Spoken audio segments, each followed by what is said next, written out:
اس نے اختر اور عابد کو پکڑا لیکن وہ بھی اس سلسلے میں اس کے کام نہیں آ سکے۔ مانو نے مجھ کو پیغام بھجوایا کہ ہمارے گھر آ جانا، تم سے کوئی بات کرنی ہے۔ میں نے امی جان سے تایا کے گھر جانے کی اجازت لی۔ ہمارے گھر پاس ہی تھے۔ میں مانو کے پاس چلی گئی۔ وہاں ارباز موجود تھا۔ اس نے ہی دراصل مجھ کو مانو سے کہہ کر بلوایا تھا۔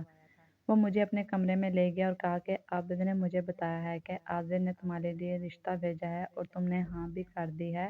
کیا یہ سچ ہے؟ میں اس کے تیور دیکھ کر سہم گئی۔ یقین دلایا کہ یہ بات صحیح نہیں ہے۔ میں نے رو کر قسمیں کھائیں تو اس کو یقین ہو گیا، تاہم میرے دل میں خوف بیٹھ گیا کہ اب کچھ نہ کچھ ہو کر رہے گا، کیونکہ ارباز کو یقین ہو گیا تھا کہ شانو میرے علاوہ کسی کی نہیں ہو سکتی، لیکن وہ میرے دل کی بات نہ جان سکا کہ میں فیصلہ عاذر کے حق میں دے چکی ہوں۔ میں نے کسی طرح عاذر سے رابطہ کیا، اس کو سمجھایا وہ اپنی کوئی بات عابد سے نہ کہے اور نہ اسے اپنا دوست سمجھے، بلکہ وہ ہمارا دشمن ہے، تمہاری ہر بات ارباز تک پہنچا دیتا ہے، اس کو اپنا کوئی راز نہ دو اور اس کے ساتھ نہ رہا کرو۔ عاذر پھر بھی اس کے ساتھ رہتا تھا۔ میں نے ایک بار اور اس کو سمجھایا اور اپنی قسم دی کہ آئندہ عابد سے نہ ملنا اور نہ کوئی بات اس کو بتانا۔ اگر تم نے قسم توڑی تو یہ میرے اور تمہارے رشتے کا آخری دن ہوگا۔ اس نے قسم کھا کر کہا کہ وہ میری بات پر عمل کرے گا اور اسے نہ ملے گا اور نہ اسے کوئی بات بتائے گا۔ میں جانتی تھی کہ عابد ارباز سے ملا ہوا ہے اور وہ ہمارا دشمن ہے۔ اب عاذر بار بار پیغام بھیجتا کہ مجھ سے ملو، چند ضروری باتیں کرنی ہیں۔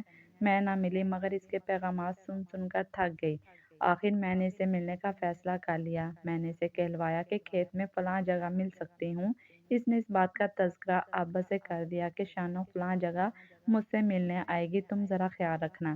شاید اسے میری بات کا یقین نہیں تھا لیکن عابد پر زیادہ اعتبار تھا۔ ابھی میں عاذر کے پاس پہنچی ہی تھی جہاں کھیت میں وہ میرا انتظار کر رہا تھا کہ ہم کو دور سے چند روشنیاں دکھائی دیں۔ وہ ہاتھوں میں بیٹریاں لیے مسلسل قریب آ رہے تھے۔ جب وہ قریب آئے مجھے ارباز کی آواز سنائی دی۔ میں تو مارے ڈر کے سر پر پاؤں رکھ کر بھاگی۔ وہ دیکھ رہے تھے کہ کوئی تو ہے جو بھاگ کر گیا ہے مگر میری صورت نہ دیکھ سکتے تھے۔ عاذر دوسری جانب بھاگا۔ انہوں نے میرا پیچھا نہیں کیا مگر اس کا پیچھا کیا۔ میرے جوتے کھیت میں رہ گئے۔ گھر پہنچی تو سانس پھول رہا تھا۔ امی نے پوچھا کہاں گئی تھی جو سانس پھول رہا ہے، تمہارے جوتے کہاں ہیں؟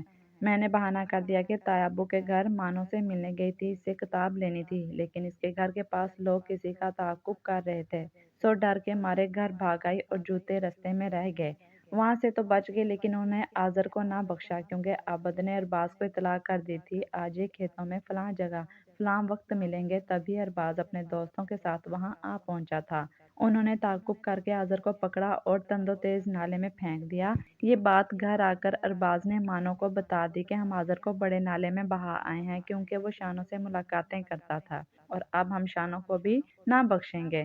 وہ لاکھ میری سہیلی سے ہی مگر تھی تو ارباز کی بہن۔ اس نے یہ بات کسی کو نہ بتائی۔ اگلے دن عاذر گاؤں میں نہ تھا، سب سمجھے وہ شہر چلا گیا ہے۔ جب 2 دن گزر گئے وہ نہ پہنچا تو اس کی تلاش شروع ہو گئی۔ تب مجھ کو مانو نے بتایا کہ بڑے بھائی نے اس کا خاتمہ کر دیا ہے اور اب تجھ کو بھی مارنے کا ارادہ ہے، تیری خیر نہیں۔ مجھے پتا تھا ایسا ہوا ہے لیکن زبان نہ کھول سکتی تھی اور کسی کو بتاتی عاذر کہاں ہے۔ میں نے امی جان کو بتا دیا۔ انہوں نے بابا جان کو کہہ دیا کہ ارباز کو پتہ چل گیا تھا ہم نے شاہینہ کا رشتہ عاذر کو دے دیا ہے، لہٰذا اس نے عاذر کو نالہ میں پھینک دیا۔ بابا جان کو افسوس بہت ہوا لیکن دوسری طرف سگے بھائی اور بھتیجے کا معاملہ تھا، لہٰذا وہ خاموش ہو رہے۔ وہ بھائی اور بھتیجے کو عاذر کے ورثاء کے حوالے نہیں کر سکتے تھے کہ وہ مقتول کے بدلے ان کا سر قلم کر دیں۔ مجھ کو ارباز نے کچھ نہ کہا، تبھی جان گئی کہ اس نے کیا سوچ رکھا ہے۔ 2 دن بعد عاذر کی لاش پانی میں پتھروں میں نکلی ہوئی مل گئی۔ جب مجھے پتا چلا تو بہت روئی، کھانا بھی نہ کھایا اور طبیعت سخت خراب ہو گئی۔ امی میرے پاس آئیں، انہوں نے مجھ کو سکون کی گولی دی لیکن میری نیند اور سکون تو عاذر کے غم نے کھا لیا تھا۔ کئی دن تک بخار میں پڑی رہی۔